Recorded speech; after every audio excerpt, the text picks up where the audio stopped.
The security camera captured everything. A 9-year-old boy, soaked to the bone, stumbles through the emergency room doors. On his back, his 5-year-old sister, barely conscious, blood streaming from a wound on her temple and mixing with rainwater on the sterile white floor. Beside them, a German shepherd barks with desperate urgency, his protective instincts in overdrive. The night shift nurse, Karen Whitfield, takes one look and knows this is not a simple accident. But nothing could prepare the staff for what came next.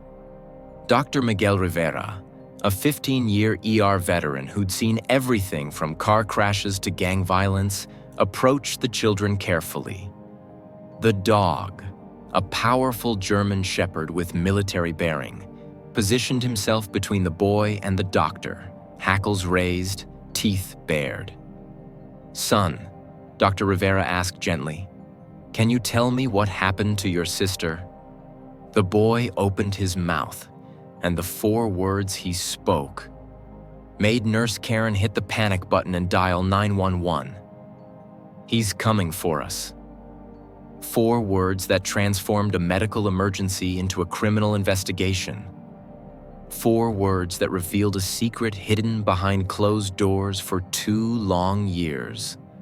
4 words that would expose not just one monster, but an entire neighborhood's silence. Because Caleb Hayes and his sister Macy weren't just running to the hospital that night. They were running from something far more terrifying than any storm. This is the story of a boy who became a hero when he should have been protected. Of a 5-year-old girl who survived because of her brother's love. Of a German shepherd whose loyalty would earn him a medal and break a cycle of violence. Before this night ends, a man will be arrested. A town will be forced to confront its complicity, and a dog will prove that sometimes the most human thing in the room has 4 legs and a faithful heart. The kitchen smelled like cheap macaroni and fear. Caleb stirred the pot carefully, watching the orange powder dissolve into something that barely passed for dinner. At the scratched wooden table behind him, Macy hummed softly, her small hand moving a purple crayon across crumpled paper. A house with a crooked sun above it, 2 stick figures holding hands. Between them, Buster lay perfectly still, but his amber eyes tracked every sound, every shadow. Outside, rain began to tap against the windows, gentle at first, almost peaceful. Caleb glanced at the clock, 6:47 p.m. His shoulders tensed. "Is Mommy coming home tonight?" Macy's voice was small, hopeful. "Not until late, Peanut," Caleb said, forcing brightness into his tone. "But we're okay." The lie tasted bitter. They were never okay when Mom worked doubles. At 7:03 p.m., the sound came, a truck engine dying outside, followed by heavy boots on the stairs. Caleb's hands froze mid-stir. Buster's ears pricked forward. "Remember," Caleb whispered, crouching beside his sister. "Quiet voices tonight, okay?" Macy nodded, her blue eyes suddenly too old for 5 years. The door crashed open. Rick stumbled in, jacket dripping, eyes bloodshot, a 6-pack dangling from thick fingers. The smell of whiskey and cigarettes rolled in before him like a warning. He tossed his jacket carelessly onto the back of a chair, knocking over Macy's juice cup. The plastic clattered across the floor. "Keep that mutt quiet," Rick growled at Buster, who had risen to his feet, positioning himself between the children and the man. Rick cracked open a beer, foam hissing. Another goddamn day at that hellhole. He drained half the can in one pull, then fixed his gaze on Caleb. "Where's your mother?" "At the diner," Caleb said carefully. "She'll be home by midnight." Rick grunted, collapsed into the armchair, turned the TV volume up until it rattled. The beer cans began piling up. His comments grew sharper, his movements sloppier. Caleb tried to make himself invisible, but Rick's eyes kept finding him. "What are you staring at, boy?" "Nothing, sir. Just doing homework." "Don't be smart with me." The apartment held its breath. At 8:15 p.m., Macy reached for her water glass. Her hand trembled. From cold or fear, Caleb couldn't tell. The glass tipped. Water cascaded across the table, dissolving her crayon drawing into a blue blur.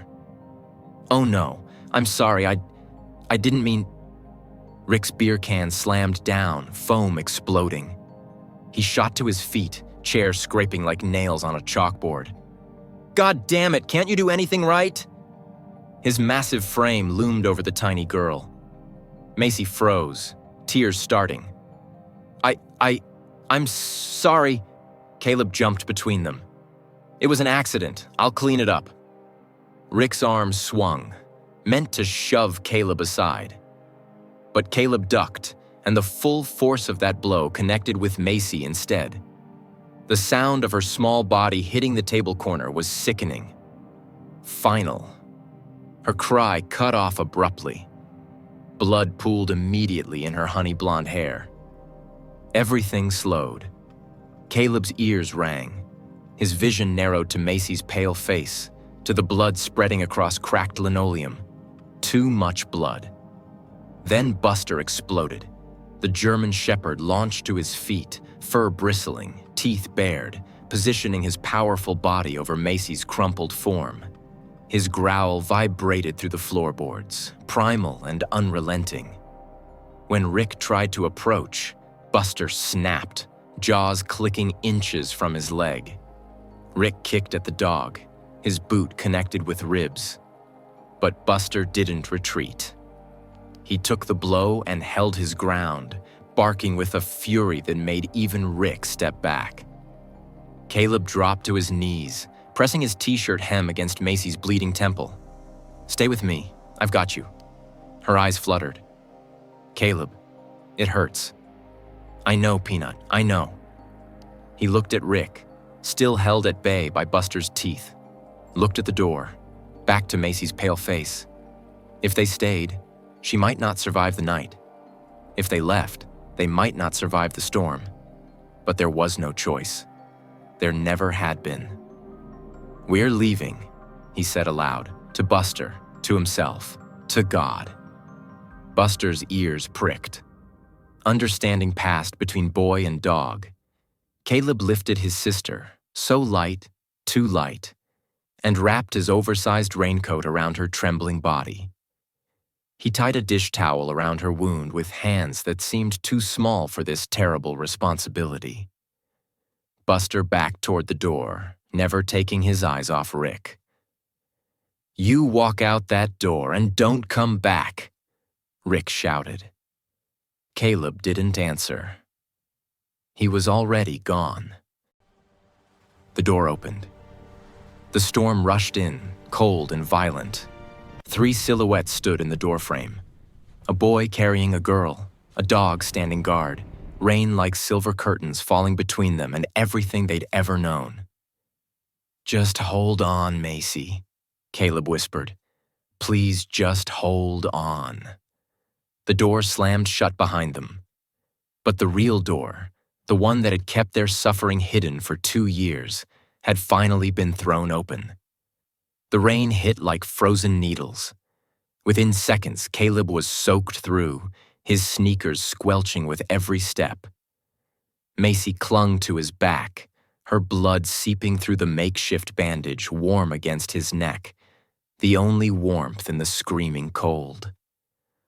Buster trotted ahead, then circled back, his amber eyes constantly checking, guiding, protecting. 14 blocks to St. Mary's Hospital.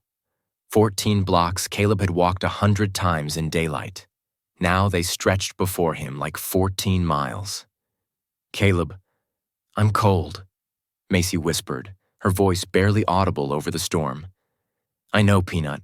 We're going to get you warm soon." His arms were already shaking. "Don't think about that. Just walk, 1 foot, then the other. Thunder rolled overhead. Gutters overflowed, turning streets into rivers. Trash cans floated past like tiny boats. Caleb's world narrowed to three things: Macy's shallow breathing, Buster's solid presence, and the next step forward. At the corner of Maple Street, a porch light flickered on. Mrs. Moore appeared in her doorway, gray hair wild, shawl clutched tight. "Caleb, child, is that blood? Come inside." Caleb shook his head, kept walking. "I have to get her to the hospital, Mrs. Moore." "But you can't walk in this. Let me." "Please, just stay inside. It's not safe." The old woman's face crumpled with understanding and shame. "God watch over you children," she whispered as her door closed. The light disappeared. They were alone again. Buster nudged Caleb's leg. "Keep moving." At the intersection of Maple and 3rd, headlights suddenly cut through the rain. An engine roared. Too fast, too close. Caleb froze. Buster didn't. The German Shepherd launched into the street, planting himself directly in the truck's path. His bark was thunder, fury, desperation. The driver swerved hard, tires screaming. The truck missed them by feet, spraying a wave of muddy water that drenched them completely. Caleb collapsed to his knees, gasping. Buster was there immediately, licking his face, pressing against him. "Get up. Keep moving." "Good boy," Caleb sobbed into wet fur. "Such a good boy." 11 blocks to go. By the time they reached 3rd and Willow, the street had become a river. Water rushed past, knee-deep, carrying branches and debris. Caleb stared at it, his vision blurring. His arms trembled violently. Macy hadn't spoken in minutes. "I can't do this," he whispered. Buster stepped into the flood, tested the current, then turned back. Those amber eyes locked onto Caleb's. "Yes, you can. Follow me." Caleb stepped into icy water. It shoved against his legs, trying to sweep him away. He took another step.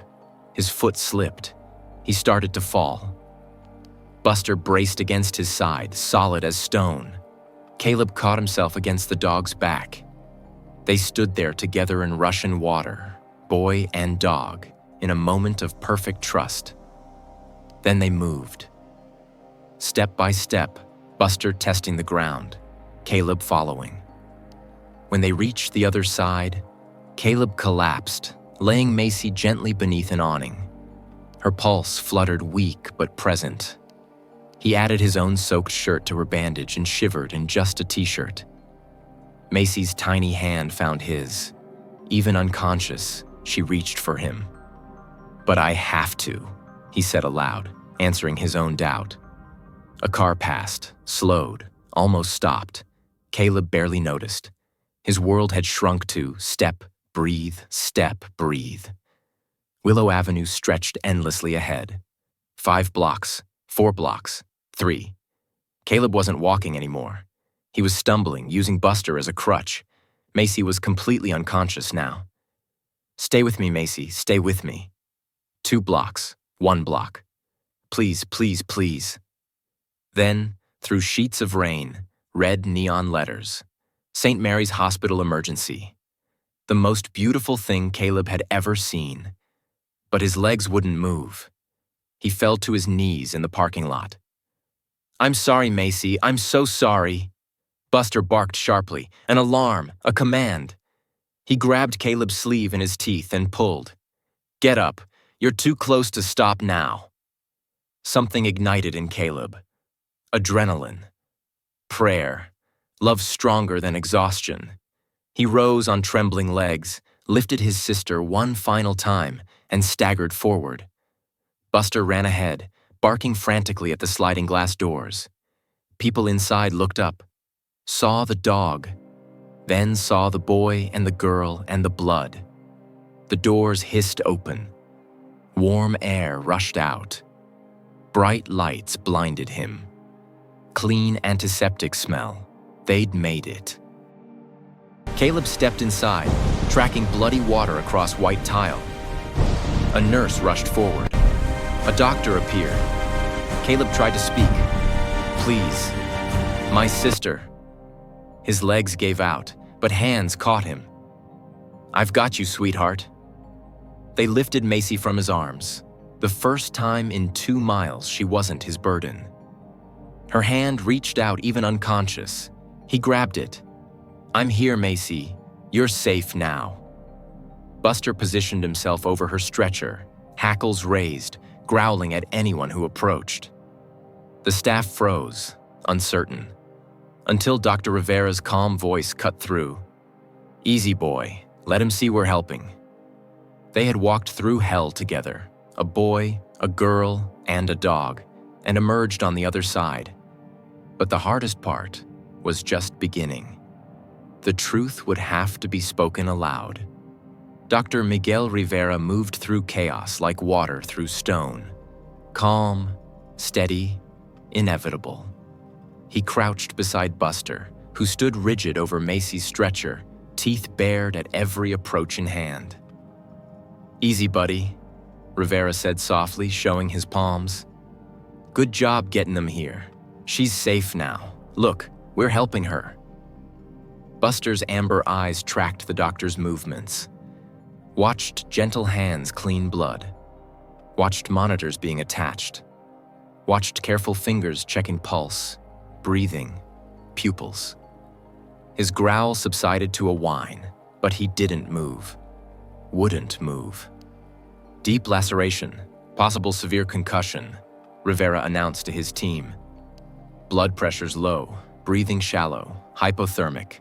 I need a CT scan stat. Warming blankets, IV fluids, move." The ER transformed into orchestrated urgency. Harsh fluorescent lights, beeping monitors, nurses in blue scrubs moving with practiced efficiency. Macy looked impossibly small on the adult-sized bed, her honey blonde hair matted dark with blood. Nurse Karen noticed Caleb swaying on his feet. She guided him to an adjacent bed. "Come on, honey, let's get you looked at too." "No, I need to stay with her." His voice cracked. "You can see her from right here, but you're soaking wet and freezing." She wrapped him in heated blankets, pressed hot chocolate into his shaking hands. Caleb couldn't drink, could only watch Macy, his hand finding Buster's fur, the only anchor keeping him from floating away. Heavy boots on linoleum announced Officer Daniel Harper's arrival. Tall, broad-shouldered salt and pepper hair beneath his cap. His presence filled the room with authority tempered by something gentler. Experience, maybe, or understanding. Buster rose immediately, growling low. Harper stopped, crouched down. "Easy, boy. I'm one of the good guys." He showed his hands, non-threatening. Then to Caleb. "I'm Officer Harper. You can call me Dan." Caleb's knuckles went white on the blanket. His eyes darted to the door, expecting Rick to burst through any second. Harper sat in a nearby chair, eye level with the boy. "You did something incredibly brave tonight, son." Silence. "No one's gonna hurt you here. I promise." More silence. "Is there someone I should call? Your mom?" Caleb shook his head frantically. "She's working. She doesn't know. She can't lose her job. Still protecting everyone but himself." "What about your dad?" Caleb's jaw clenched. "Gone." One word. An entire story. Harper didn't push, just sat quietly, patient as stone. Finally, "Can you tell me your name?" Long pause. "Caleb. That's a strong name. And your sister?" "Macy." "How old are you, Caleb?" 9. "And Macy?" 5. "You carried her here? In that storm?" Harper's voice held awe. "That's at least 2 miles." Caleb nodded, and his eyes filled, the first crack in his armor. Harper leaned forward, voice gentle but firm. "Caleb, I need to ask you something important. How did Macy get hurt?" The air seemed to leave the room. Caleb's breathing quickened. His eyes found the door again, found Macy's unconscious form, found Buster's steady gaze. The internal war played across his young face. Don't tell, never tell. But she almost died. What happens when we go home? What if he hurts her worse? Mom needs him. What if they separate us? His breath came in gasps, panic attack building, hands shaking violently. Buster moved. The German shepherd rose and placed his massive head on Caleb's lap, amber eyes looking up with absolute certainty. You're not alone. I'm here. It's time. Caleb buried his hands in fur, gripping tight. Buster pressed closer, solid, real, safe. Harper waited, didn't rush. Let the boy do this his way. Caleb's voice cracked. He couldn't continue, buried his face in Buster's fur, shoulders shaking. But then he lifted his head, eyes red but determined. Rick did it. Once the dam broke, the flood came, words tumbling over each other. He was drinking. Macy spilled water, just water. He was so angry. I tried to stop him. He hit her. He hit her so hard. She was bleeding and years of silence shattering in gasping sobs. Harper listened, recorded everything, his weathered face grave but kind. When Caleb finally exhausted himself, Harper stood slowly and placed a hand on the boy's shoulder. Thank you, son. What you just did took more courage than you know. Caleb looked up, voice small. Will he come here? Harper's voice turned to iron. If he does, he'll deal with me, and I promise you he'll never touch you or Macy again. Across town, Sarah dropped her notepad when the manager said, Police, about your kids. She didn't clock out, didn't grab her purse, just ran into the rain toward the hospital, toward her children, toward the reckoning she'd been avoiding for 2 years. The truth had been spoken. Now came the reckoning. Sarah burst through the hospital doors like a storm herself, soaking wet, mascara streaking down her face, hair plastered to her cheeks. Where are my children? Where are they? A nurse pointed. Sarah ran. The sight stopped her cold. Macy, so small in that hospital bed, head wrapped in white gauze, skin pale as death. Sarah's scream was wordless, animal. She collapsed at the bedside, kissing her daughter's limp hand. Oh God, my baby. Then she turned and saw Caleb, wrapped in a blanket, looking simultaneously too old and too young. She pulled him into a fierce embrace. What happened? Who did this? Caleb couldn't speak, didn't need to. Officer Harper cleared his throat. Ma'am, we need to talk. In the hallway, away from Caleb's ears, Harper spoke quietly. Ms. Hayes, your son told me what happened tonight. Sarah's face shifted from confusion to dawning horror. Rick? Yes, ma'am. No, he wouldn't. He gets angry, but he wouldn't. Her voice died as Harper's expression didn't change. Your daughter has a severe head wound. Your son carried her 2 miles through a storm because he was afraid to stay in that house. Sarah sank into a chair, head in her hands. I knew. God help me, I knew something was wrong. But I thought, we needed the rent money.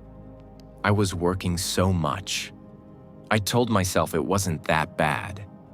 She looked up, tears streaming. They're not fine, are they? No, ma'am, they're not. But they're safe now. Rick Turner will be arrested tonight.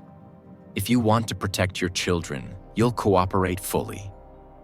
Whatever you need, Sarah whispered. Whatever it takes. An hour later, Rick walked through those same doors. But this Rick was different. Clean jacket, combed hair, concerned expression carefully arranged. At the reception desk, his voice was steady, reasonable. I'm here about the Hayes children. I was so worried when I heard. Are they okay?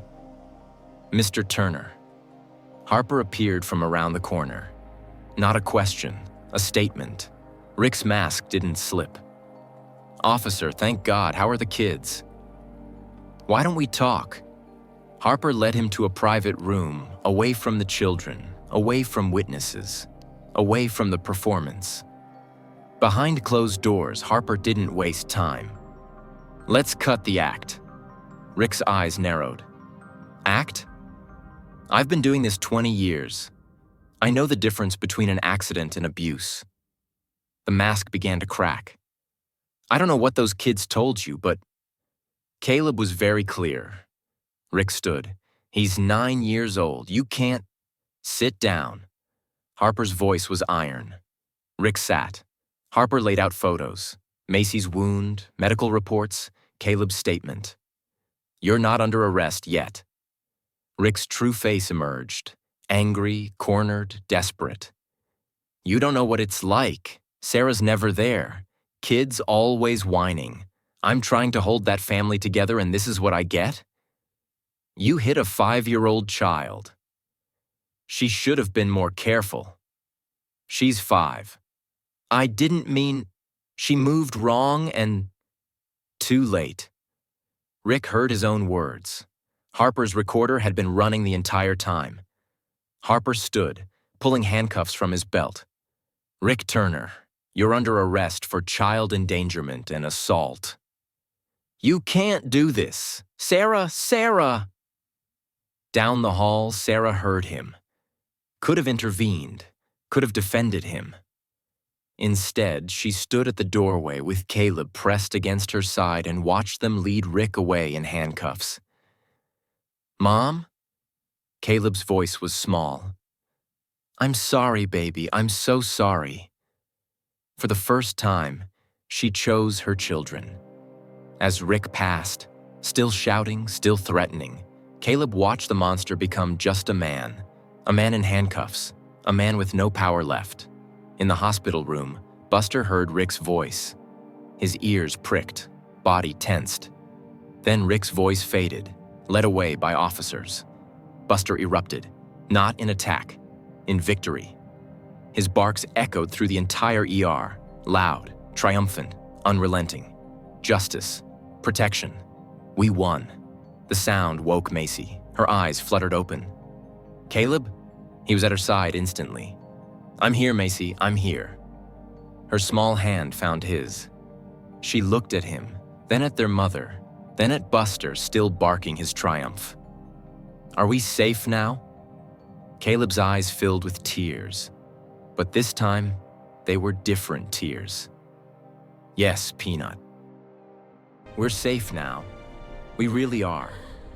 Sometimes justice sounds like barking. Sometimes safety feels like handcuffs clicking shut. Sometimes love means finally saying no to the monster wearing a familiar face." 6 months later, spring arrived like a promise kept. Cherry blossoms drifted past the window of their new apartment, soft pink against blue sky. Inside, Sarah hummed while flipping pancakes. Real pancakes, not just cereal poured into cracked bowls. Her hair was shorter now, lighter. The lines around her eyes remained, but they crinkled differently. Peace, not fear. She worked one job now. The bakery on 3rd Street. Home by 3 p.m.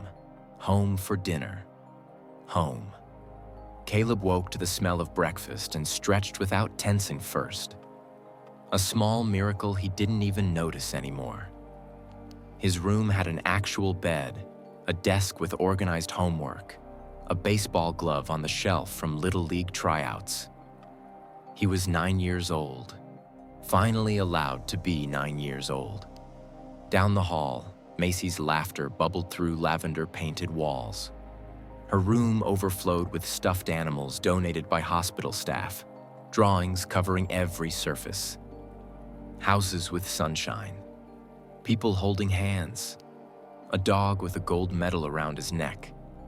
A small scar marked her temple, but her blue eyes were bright again. The apartment had been furnished by strangers who became neighbors, then friends. After their story hit the local news, Boy carries sister miles through storm. The town rallied. Furniture, clothes, toys, gift cards for groceries. Mrs. Moore visited weekly with cookies, tears still in her eyes. I should have done more that night. You tried, Sarah told her. That matters. Even Tom Callahan, the man who'd driven past them in the storm, appeared at the bakery one day. I saw your kids that night. I almost stopped. His voice broke. I should have stopped. But they made it, Sarah said gently. Because of a 9-year-old and a dog, not because of men like me. Now he volunteered at the children's shelter, trying to make amends one shift at a time. Therapy had been hard. Dr. Monroe's office with its soft colors and patient questions. Caleb had sat with arms crossed for weeks before the words came. Week 1, one-word answers. Week 4, stories. Week 8, tears finally. Week 12, laughter. Being a protector is good, Dr. Monroe told him. But you don't have to be a protector alone anymore. Macy's drawings told their own story. Dark and red at first, then color returning, finally bright with hope. The town held a ceremony on a Saturday morning. Courthouse steps, small crowd, local news cameras. Mayor Whitmore spoke about courage and storms and a boy who'd carried more than any child should have to carry. Then Caleb led Buster forward. The German shepherd groomed and magnificent, walking with the dignity of one who knows he's done something important. For extraordinary bravery and unwavering loyalty, the mayor announced, producing a gold medal on red ribbon. Caleb's hands shook as he tried to put it on. Not from fear this time, from emotion. I'll help, Macy said, and together they slipped the ribbon over Buster's head. The medal gleamed against his chest. He sat tall and barked once. Acknowledgement, acceptance. The crowd applauded. Children rushed forward to pet the hero dog. Buster was gentle with each one, but his eyes never stopped tracking. Where's Caleb? Where's Macy? Officer Harper crouched beside Caleb afterward. You saved her, you know. Buster did most of it, Caleb said. You carried her 2 miles. That was you. I couldn't have done it without him. Harper smiled. That's what partners are for. They shook hands, man to man. A few days later, on a perfect spring morning, Caleb and Macy stood at the door with backpacks ready. Sarah smoothed Caleb's hair, kissed Macy's forehead. Be careful crossing streets. Stick together. I love you both. Then softer to herself. And I'll be here when you get home. Buster waited at the door, metal glinting in morning light, tail wagging. His daily duty, his sacred trust. They walked together down the stairs and onto the sidewalk. Cherry blossoms fell like pink snow. Neighbors waved. Morning, kids. Morning, Buster. At the corner before school, Buster stopped. He looked at his children, then forward at the waiting school, then up at the clear blue sky. He barked once, clear, ringing, triumphant. Not warning, not alarm, but promise, protection, victory, love. 3 silhouettes against the morning sun. Boy, girl, dog, walking toward school with cherry blossoms swirling around them. All the darkness behind, all the light ahead. Together. 3 hearts that had walked through storm and darkness now beat in rhythm with hope. Caleb learned he didn't have to carry the world alone. That being 9 years old meant he could play baseball and do homework, and sometimes just be a kid. That asking for help wasn't weakness. It was the bravest thing he'd ever done. Macy learned that safety wasn't just a dream sketched in crayon. It was real. It was a promise kept. It was waking up without fear, laughing without looking over her shoulder, being 5 years old in a world that finally felt gentle. Sarah learned that strength sometimes means admitting you were wrong, that being a single mother wasn't failure, it was fighting, that being poor didn't mean being powerless, that being enough was enough. And Buster? Buster learned nothing new. He always knew what love required. Everything. Without hesitation. Without question. Just loyalty, courage, and the unwavering certainty that some bonds are worth fighting for. Some children are worth protecting. Some nights are worth walking through, no matter how dark the storm. Sometimes miracles don't come as thunder from heaven. Sometimes they come on 4 legs, with amber eyes and a faithful heart. Sometimes they come in the form of a 9-year-old boy who refused to give up when giving up would have been easier. Sometimes they come in communities that choose kindness over silence, action over apathy, love over fear.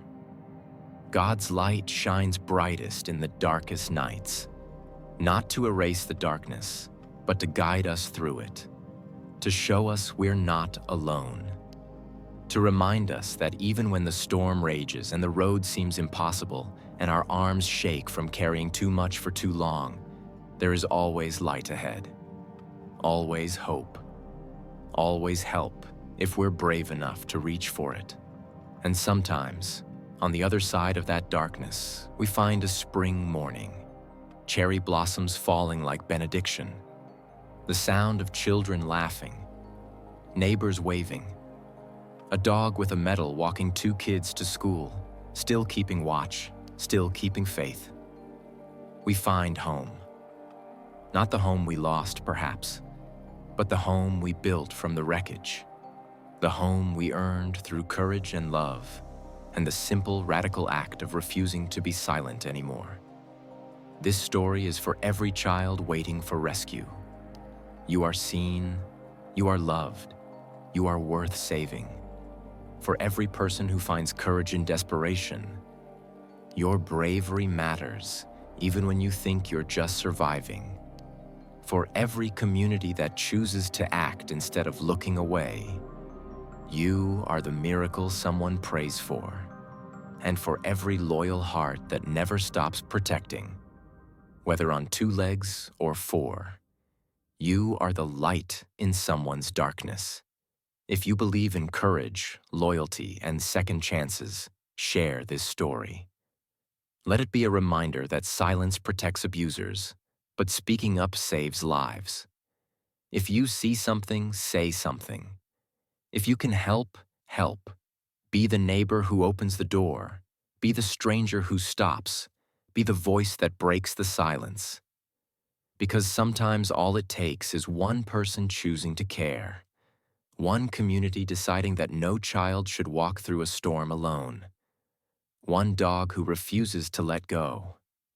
One boy who carries his sister because love demands it.